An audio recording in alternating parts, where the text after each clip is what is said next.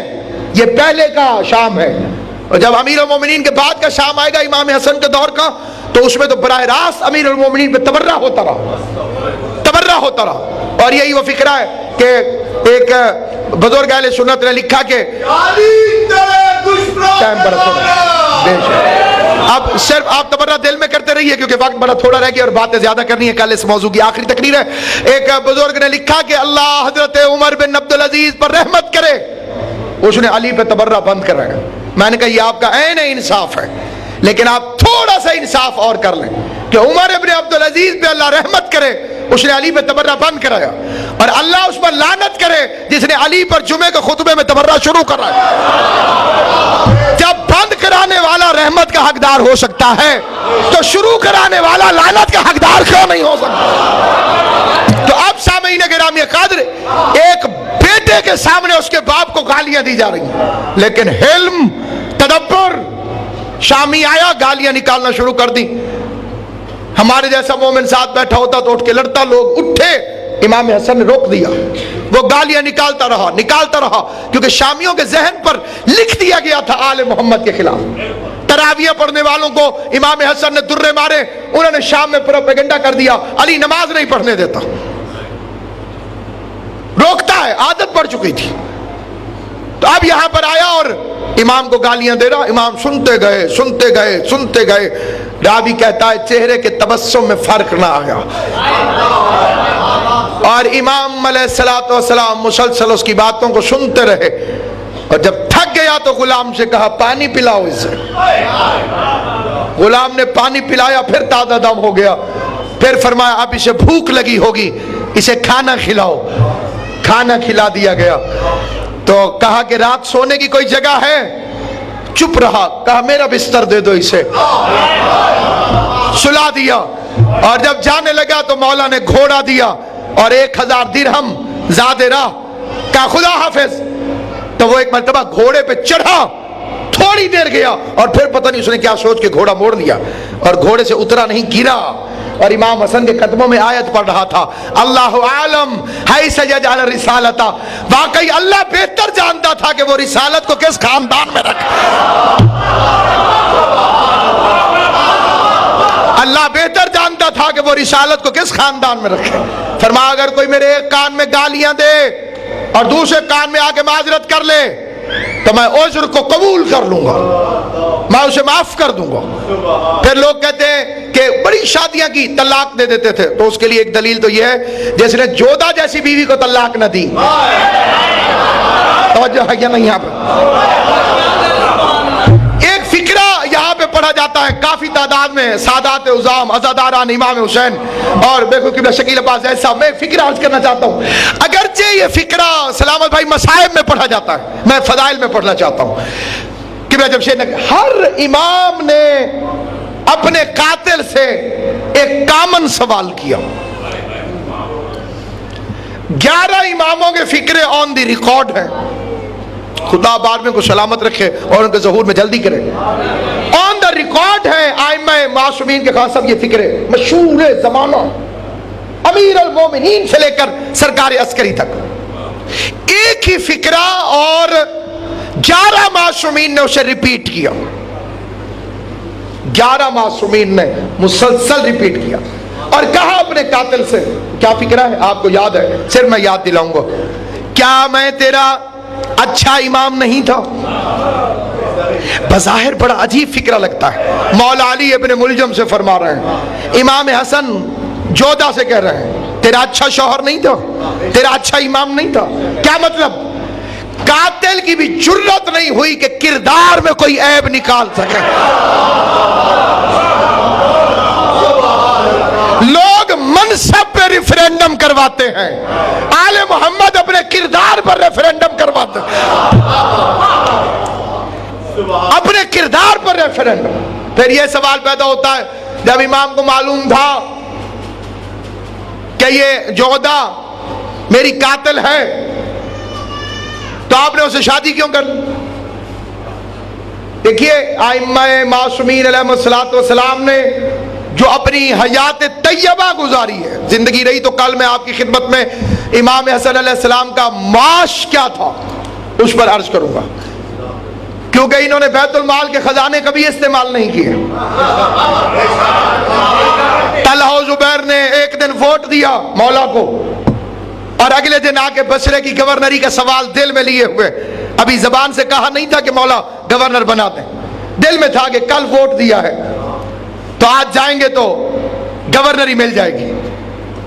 آئے اور جب وہاں پہ پہنچے تو امیر کچھ لکھ رہے تھے, چراغ جل رہا تھا. فرمایا کیا کام ہے؟ ذاتی کے سرکاری؟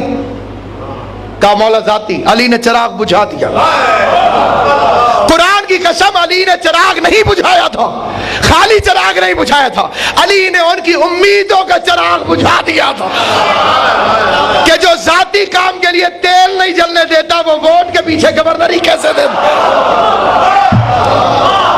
اور یہی وجہ ہے کہ جب ظاہری حکومت پر امیر تشریف فرما ہوئے, فرسٹ آرڈر, پہلا حکم, معاویہ کو معزول کرتا ہوں.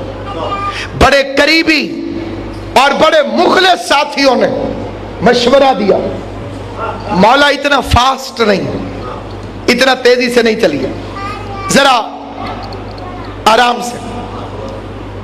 یہ تو نون والے کر سکتے ہیں اتنی جلدی گورنر کے خلاف کاروائی. انہوں نے کہا مولا آپ نہ کریں, آپ رک جائیے, تھوڑے دن دے دیجئے, اس کے بعد کام ٹھیک ہو جائے گا. خدا کی قسم علی کا فکرہ میرے ہر امام کی سیرت کا آئینہ ہے. میرے مولا نے فرمایا عدل یا گوشہ نشینی, ابو طالب کے پاس تیسرا رستہ کوئی نہیں. اس فکرے کی گہرائی پر سوچئے گا کہ امیر المومنین نے کیا ارشاد فرمایا ہے, یا علی عدل کرے گا یا گوشہ نشین ہو جائے گا. علی کے پاس تیسرا رستہ کوئی نہیں ہے. تو یہی وجہ ہے سامعین گرامی, حالانکہ اس کو رام کرنا بڑا آسان تھا, خالی کہتے تھے کرتا رہے گورنری, تو کوئی مسئلہ نہیں تھا.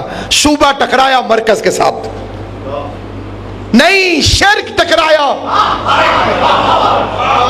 کل ایمان کے ساتھ, کل دین کے ساتھ. اور پھر اس کے بعد 20 سال کی کمائی. سرحد حکومت کو بجلی کا ٹیرف دے رہی ہے حکومت, اس نے 1 روپیہ نہیں دیا تھا 20 سال تک, ساری دولت جمع تھی اس کے پاس. وَجَمَعَ مَالَهُ وَعَدَّدَ. پھر اس کے لیے ایک دوسرا صلح کرنے میں خطرناک ترین جو خوف تھا وہ تھا سلطنت روم کے ساتھ معاویہ کا دفاعی معاہدہ.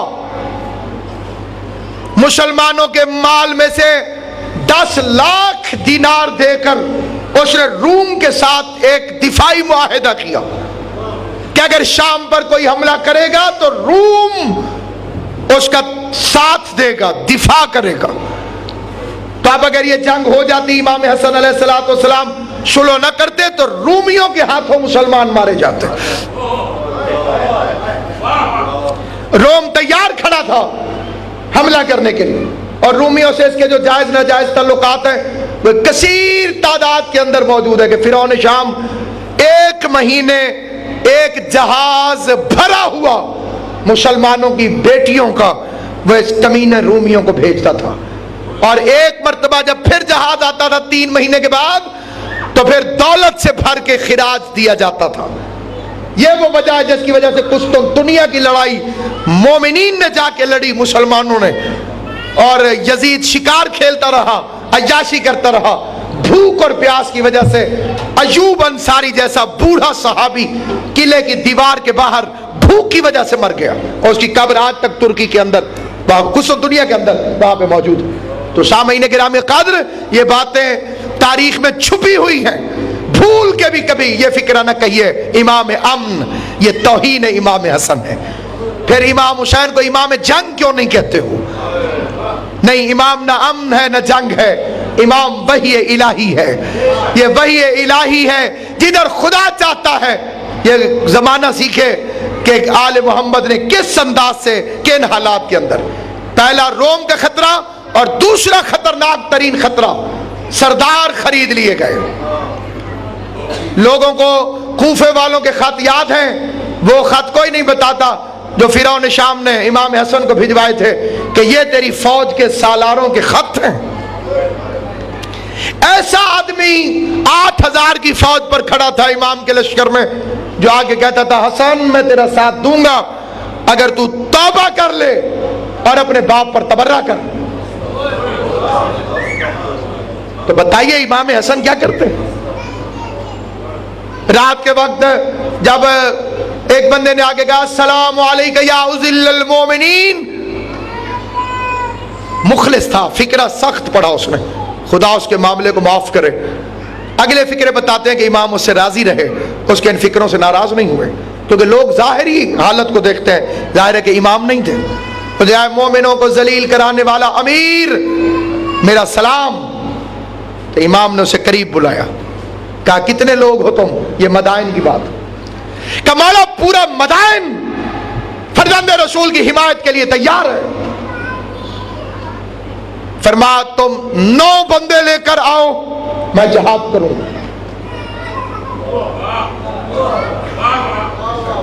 کیسے پتا چلے گا یہ 9 بندے مخلص ہیں؟ امام نے فرمایا ان سے کہنا کہ گنجے ہو کے آئیں گے۔ یہ بال کٹوانے کا جو عمل ہے ذیشان صاحب، اس سے بندے کا اصلی پتہ چلتا ہے کہ حقیقی اطاعت کرتا ہے کہ نہیں، اور اللہ نے یہی کام کیا حج کے موقع پر۔ پلے پلائے پیارے بال کٹوا دو اس کی راہ میں، اور جب تک بال رہے شیشہ نہ دیکھنا، اور جب بال ختم ہو جائیں اور چہرہ دیکھنے کو دل نہ کرے پھر جا کے شیشہ دیکھنا کہ کیسے لگ رہا ہے۔ اور یہی وجہ ہے کہ جب یزید کمینے نے شراب کے نشے میں امام زین العابدین کے متعلق گستاخی کرنا چاہی دربار کے اندر، اور فکر کہا یہ لڑکا کون ہے؟ تو زنجیروں میں کھڑا ہوا شیر ہنس پڑا، کہا میں وہ ہوں کہ جس کے نانا نے تیرے بڑوں کی ٹینڈ کروائی ہے۔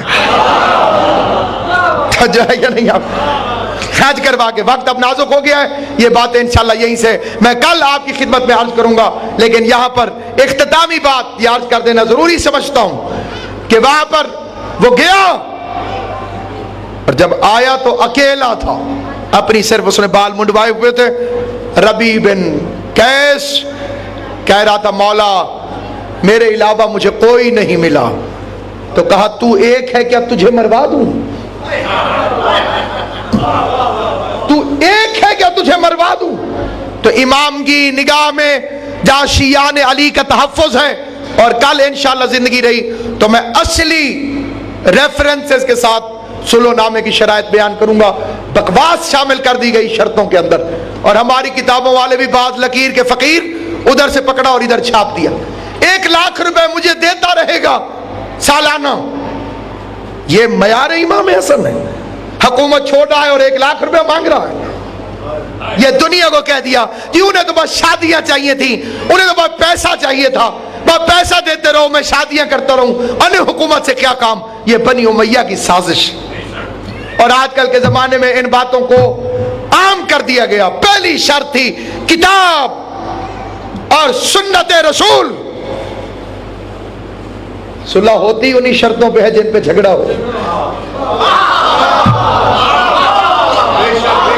امام حسن نے اسے لکھوا لیا کہ نہ تیرا قرآن سے تعلق ہے نہ سنت رسول سے تعلق ہے. تو یہ ایک سب سے بڑی فتح ہے. ڈاکٹر پیام آدمی کے شعر پہ اکتفا ہوگی, آج مصائب نہیں ہوں گے. بالکل شب ولادت میں ہم پہنچ چکے ہیں. خدا آپ سب کو مبارک کرے. حضرت امام حسن علیہ السلام کے نزول پر نور کو ڈاکٹر پیام آدمی فرماتے ہیں, توڑے ہیں تیری صلحوں نے باطل کے حوصلے, تو نے قلم سے کام لیا ذوالفقار کا. خدا بندہ محمد و اہل بیت محمد کے واسطے اس ذکر پاک کو اپنی بارگاہوں میں شرف قبولیت عطا. حضرت امام حسن علیہ السلام کی عزت و عظمت کا واسطہ جمیع مومنین و مومنات کے رزق میں برکت عطا.